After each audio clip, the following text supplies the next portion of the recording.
तो Wakanda forever के trailer को देखने के बाद हम सब इस बात को बहुत अच्छे तरीके से जानते हैं कि यहाँ पे जो इस पूरे की पूरे मूवी के अंदर एक बहुत ही बड़ी हाईलाइट होने वाली है वो प्रिंस नेमोर और उसके पूरा का पूरा किंगडम एटलांटिस होने वाला है, जिसको दरअसल इस मूवी के अंदर एटलांटिस नहीं बल्कि टालोकान कहा जाने वाला है। तो आज की इस वीडियो को बनाने का मकसद ये है कि हम डिस्कस कर सकें कि आखिरकार प्रिंस नेमोर कौन है, उसका कॉमिक बुक के अंदर क्या ओरिजिन है, वो कितना ज़्यादा पावरफुल और एक अंडररेटेड कैरेक्टर है। इसके अलावा जो एमसीयू के अंदर हमें नेमोर का नया रूप देखने को मिलने वाला है वो कॉमिक से कितना ज़्यादा डिफरेंट है और क्या ये अच्छा कर रहे हैं ये लोग इसको चेंज करके या फिर इसको वैसा ही कॉमिक एक्यूरेट रखना चाहिए था। सो guys, this is P tagger और आज की इस वीडियो में हम नेमोर के कॉमिक बुक ओरिजिन, उसकी कॉमिक बुक हिस्ट्री को अपने मार्वल सिनेमैटिक यूनिवर्स वाले नेमोर के साथ कंपेयर करने की कोशिश करेंगे और दोनों को समझेंगे कि कौन सा नेमोर ज़्यादा बेहतर है। तो चलिए बिना किसी और बात के फौरन से अपनी आज की इस वीडियो को स्टार्ट करते हैं।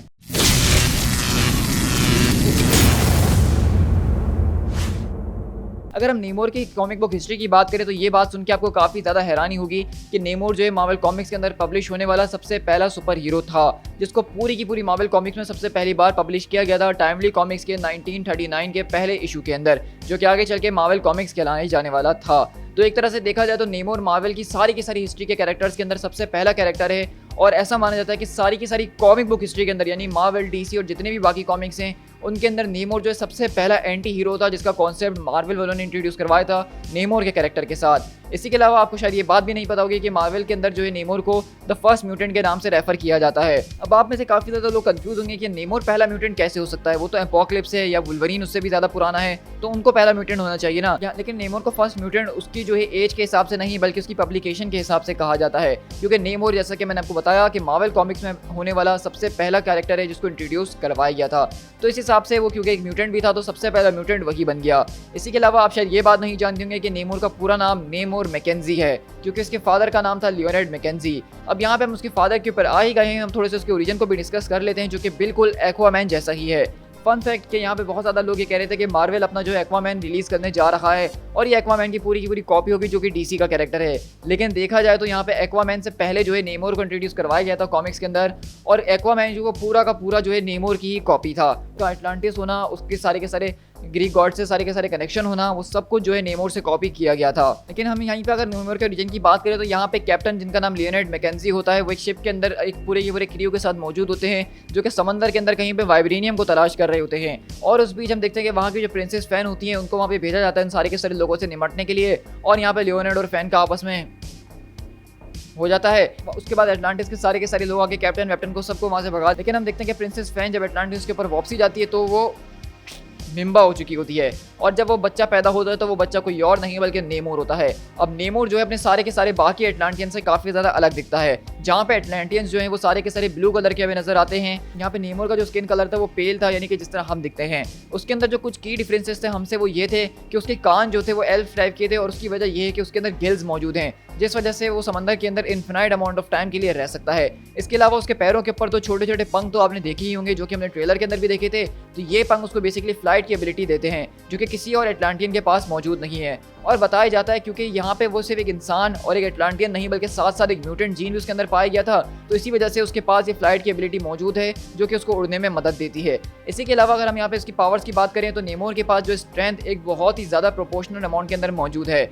हमने देखा है कि किस तरीके से नेमोर को बहुत ज़्यादा अंडररेटेड कैरेक्टर मार्वल के अंदर रखा गया है स्ट्रेंथ के मामले में, क्योंकि हमने कुछ बहुत बड़े बड़े इक्वेशंस में देखा है कि किस तरीके से नेमोर ने जो है वो हल्क तक से मुकाबला करा है, थॉर तक से मुकाबला करा है, और वो उनसे टो लड़ा है, ये नहीं कि सिर्फ एक पंच खा के ले लिया हो। तो नेमोर की अगर स्ट्रेंथ की बात की जाए तो वो काफ़ी ज़्यादा है, जिसको मार्वल वाले कभी भी सही तरीके से दिखाते नहीं हैं। इसी के अलावा वो समंदर के अंदर इन्फिनाइट अमाउंट ऑफ टाइम के लिए रह सकता है, और बाकी एटलांटियंस की तरह जो कि सिर्फ समंदर में रह सकते हैं, यहाँ पे नेमोर जो है वो अर्थ के ऊपर भी अपनी मर्जी से लंबे टाइम तक के लिए रह सकता है। हाँ, वो अलग बात है कि एक टाइम आने के बाद उसको पानी की ज़रूरत पड़ती है और उसको वापसी पानी में जाना पड़ता है कुछ देर के लिए, लेकिन वो बहुत ज़्यादा देर तक रह सकता है। इसी के अलावा नेमोर के पास जो फ्लाइट की एबिलिटी है वो भी इसको काफ़ी ज़्यादा यूनिक बनाती है, और वो काफ़ी ज़्यादा तेज़ स्पीड से उड़ सकता है, काफ़ी भारी वजन उड़ते हुए उठा सकता है। इसके पास जो दूसरी पावर्स हर सुपर हीरो के पास होती हैं, जिस तरह durability, agility, healing power, reflexes, ये सारी की सारी चीज़ें इसके पास मौजूद हैं। तो ऑल इन ऑल देखा जाए तो नेमोर एक काफ़ी ज़्यादा पावरफुल कैरेक्टर है। इसी के अलावा अगर हम नेमोर की पर्सनैलिटी की बात करें तो नेमोर की पर्सनैलिटी जो है वो उसको सारे के सारे मार्वल के कैरेक्टर से अलग करती है। नेमोर जो कि हम समझते हैं कि एक सुपर हीरो है, वो सुपर हीरो तो है, लेकिन उसको सुपर विलन और एंटी हीरो में बदलने में बिल्कुल भी वक्त नहीं लगता है। उसका जो टेम्पर है वो बहुत ही ज़्यादा शॉर्ट टेम्पर किस्म का इंसान है। अगर उसको छोटी सी छोटी बात किसी इंसान की बुरी लग जाए तो वो उसको नहीं बल्कि उसके पूरे के पूरे खानदान को जाके जान से मार देता है। ये एक इस तरीके का सुपर हीरो है जो कि उन कामों को करने से पीछे नहीं हटता है जहाँ पे दूसरे हीरो उसको 100 बार सोचते हैं। इसका सबसे बड़ा एग्जाम्पल हमारे पास तब आता है जब इनकर्जन का इवेंट चल रखा था और इल्यूमिनाटी जो कि एक बहुत ज़्यादा सीक्रेटिव टीम है मार्वल कॉमिक्स के अंदर, जिसको ऑलरेडी मैं नो यू यूनिवर्स और अपने चैनल के ऊपर काफ़ी अच्छे तरीके से शेयर कर चुका हूं, तो उसको आप चेकआउट कर लीजिएगा। तो यहाँ पे इल्यूमिनाटी का जो है एक ऐसी डिवाइस तैयार करते हैं जिसके जरिए वो अपने आमने सामने वाले प्लैनेट्स को डिस्ट्रॉय कर सकें, क्योंकि अगर वो प्लैनेट इनके अर्थ के ऊपर आकर टकराया तो दोनों के दोनों प्लैनेट डिस्ट्रॉय हो जाएंगे।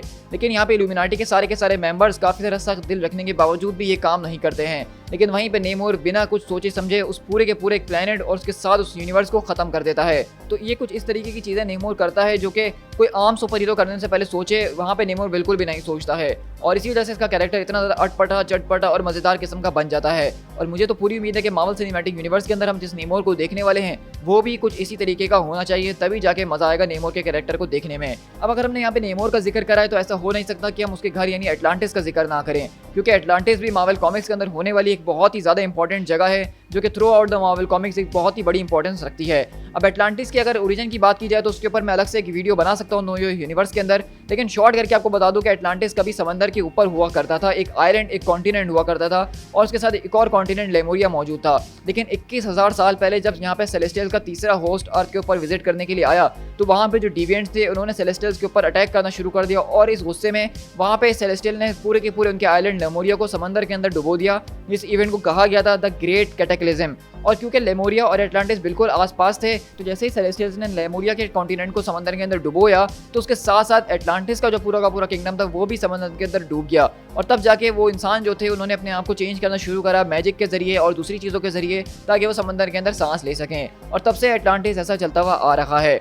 तो इसी तरह अगर देखा जाए तो यहाँ पे एटलांटिस का जो अपना ओरिजिन है, जो उसकी सारी की सारी मिथोलॉजी है, वो बहुत ही ज़्यादा इंटरेस्टिंग है, क्योंकि यहाँ पे एटलांटिस के जो लोग हैं वो किसी और को नहीं बल्कि ग्रीक गॉड्स की पूजा करते हैं, खासकर पोसाइडन की, जो कि ज़्यूस का भाई है और समंदर के ऊपर राज करता है। और नेमोर का जो आइकॉनिक वेपन ट्राइडन है वो भी उसको किसी और से नहीं बल्कि पोसाइडन से ही मिला है, जिसको प्लूटो के नाम से भी बताया जाता है। तो नेमोर का जो ग्रीक गॉड से कनेक्शन है वो बहुत ही हैवी किस्म का है। और अभी रिसेंटली हमने थॉर के अंदर ग्रीक गॉड्स का बहुत अच्छा ज़बरदस्त तरह का इंट्रोडक्शन भी देखा है। लेकिन अफसोस के साथ यहाँ पे हम जो MCU में बात कर रहे हैं हमारे नेमोर की, वो दरअसल इन सारी की सारी चीज़ों को फॉलो नहीं करने वाला है। हमारे पास MCU के अंदर जो नेमोर होने वाला है, सबसे पहली बात उसके पूरे के पूरे ओरिजिन को चेंज कर दिया गया है। वो जो है अब एटलांटिस से बिलोंग नहीं बल्कि टेलोकान नाम की एक सिटी से बिलोंग करेगा, जो कि एक और दूसरी मिथोलॉजी के अंदर एटलांटिस जैसी ही सिटी है जिसको समंदर के अंदर डुबो दिया गया था। और वो मिथोलॉजी एस्टेक मिथोलॉजी जो कि मायान लोग मानते हैं। अब मायान गॉड्स के बारे में आपने पहले कभी सुना होगा, जो कि काफ़ी जंगली टाइप के रेड इंडियन टाइप्स के लगते हैं और उनका कल्चर जो है काफ़ी वाइड किस्म का है। तो हम देखेंगे कि नेमोर बेसिकली उन सारे के सारे गॉड्स को मानता है और उन्हीं के डिसेंडेंट में से एक है। तो एक तरह से देखा जाए तो यहाँ पे ग्रीक गॉड्स और पोसाइडन की सारी कहानी को मार्वल ने स्क्रैप कर दिया है, जो कि मेरी नज़र में एक बहुत ही अच्छी अपॉर्चुनिटी थी, क्योंकि जब ज़्यूस को हमारे पास इंट्रोड्यूस करवाया गया था थॉर के अंदर तो उनके बड़े भाई पोसाइडन को इंट्रोड्यूस करवा के एक पूरी की पूरी फैमिली वाला सेटअप किया जा सकता था। लेकिन उन्होंने यहाँ पे एक और नए गॉड के पैंथियन को लाने का सोचा है जो कि एस्टेक गॉड्स के होने वाले हैं। अब यहाँ पे ये बात थोड़ी सी सोचने वाली कि क्यों मार्वल वाले हर एक गॉड के पैंथियन में घुसने की कोशिश कर रहे हैं। पहले नॉर्थ से, फिर ओलंपियन आए, फिर हमारे पास मून नाइट और ब्लैक पैंथर के जरिए इजिप्शियन गॉड्स को जो है इंट्रोड्यूस करवाया गया था, और अब हमारे पास वकांडा फॉरएवर के जरिए नेमोर के जरिए जो है एस्टेक गॉड्स को इंट्रोड्यूस करवाया जा रहा है। तो ऐसा लग रहा है कि मार्वल अपने बैकग्राउंड में गॉड्स के हवाले से कोई बहुत ज़्यादा ज़बरदस्त तरीके की पूरी खिचड़ी पका रहा है, जो कि बहुत जल्द उस पर तड़का लगाने वाला है। तो मैं तो यही कहूँगा कि यहाँ पे जो नेमोर के रीजन को चेंज किया गया है उसको मैं लेके काफ़ी ज़्यादा जो हूँ गुस्से में हूँ। मुझे नहीं अच्छा लगा बिल्कुल भी कि उन्होंने नेमोर के ओरिजिन को चेंज करा। लेकिन अभी के लिए मैंने जो ट्रेलर के अंदर उसकी फुटेज को देखा, उसको देख के मुझे नेमोर की पर्सनैलिटी बहुत ही ज़्यादा स्ट्रॉन्ग लग रही है, जिस तरह वो कॉमिक्स के अंदर है। तो इसलिए मैं यहाँ पे अभी इतना ज़्यादा उसको हेट नहीं दूंगा, बल्कि मैं इस मूवी को देखूंगा और उसके बाद इसके ऊपर हम ज़्यादा डिटेल में बात करेंगे कि उन्होंने नेमोर के कैरेक्टर के ओरिजिन को चेंज करके अच्छा काम करा है या उसको बर्बाद कर दिया है। लेकिन इस वीडियो को एंड करने से पहले मैं बस यही कहूँगा कि नेमोर का कैरेक्टर कॉमिक्स के अंदर एक बहुत ही ज़्यादा आइकॉनिक और मेरा फेवरेट कैरेक्टर है सारे के सारे एंटी हीरोज के अंदर, क्योंकि उसके कैरेक्टर के अंदर कुछ ऐसी चीजें हैं जिसने अगर उसके कॉमिक्स को पढ़ा है सिर्फ वही जान सकता है। इसी के अलावा अगर आप नेमोर के कैरेक्टर को बेहतर तरीके से जानना चाहते तो मेरे चैनल के ऊपर आपको काफी ज्यादा कॉमिक्स मिल जाएंगे जिनके अंदर नेमोर अपीयर हुआ है। इसी के अलावा अगर आप इल्यूमिनाटी की सीरीज को देखेंगे तो उसके अंदर भी नेमोर का एक बहुत ही बड़ा हाथ मौजूद था। So guys with that being said मैं इस वीडियो को यहीं पर रैप अप करता हूं। आई होप कि आपको नेमोर के कैरेक्टर के हवाले से कुछ जबरदस्त तरीके की नॉलेज और हिस्ट्री तो मिली होगी। इसी के साथ साथ आप जो है MCU में नेमोर को देखने के लिए थोड़ा बहुत तो प्रिपेयर हो ही गए होंगे। होंगे और आपको पता है कि आपको यहाँ पे क्या क्या चीज़ें कॉमिक से डिफरेंट देखने को मिलने वाली हैं। तो आप लोग इस वीडियो को लाइक जरूर कीजिएगा और कमेंट करके नीचे जरूर बताइएगा कि आपको मेरी वीडियो कैसी लगी है। और अगर आप इसी तरह चाहते हैं कि मैं किसी और कैरेक्टर के ऊपर डिटेल में बात करूँ कॉमिक से और एमसीयू के साथ कंपैरिजन करके, तो उसका कमेंट डाउन करके आप मुझे जरूर बताइएगा। सारे इस तरह की ऑसम वीडियोस को देखने के लिए मेरे दोनों चैनल को सब्सक्राइब कीजिएगा, जहाँ पे हमारा पहला चैनल स्पीड टाइगर, जहाँ पे आप इस वीडियो को नो यूनिवर्स के अंदर देखेंगे, और मेरा दूसरा चैनल स्पीड टाइगर एक्सप्लेन, जहाँ पे आप इस वीडियो को नेमोर के एमसीयू और कॉमिक बुक वाले कंपैरिजन की तरह से देखेंगे। तो आप देख सकते हैं कि इसी वीडियो को मैं अपने दोनों चैनल के ऊपर डालने वाला हूँ ताकि हमारी दोनों ऑडियंस इसके साथ लिंक इन रह सकें। साथ मुझे फेसबुक, इंस्टाग्राम और ट्विटर पर फॉलो कर लीजिएगा, जहाँ पे मैं ज़बरदस्त तरीके की अपडेट शेयर कर ही रहता हूँ। और अगर अभी तक चैनल को सब्सक्राइब नहीं करा है तो क्या ये भी कोई बोलने वाली बात है? चैनल को सब्सक्राइब करो ताकि जल्द से जल्द हम सारे के सारे सब्सक्राइबर्स को गेन करके एक बड़े लेवल के ऊपर जा सकें। So guys, this is speed tiger. मिलते हैं अपने किसी और वीडियो के साथ। Till then, thank you so much.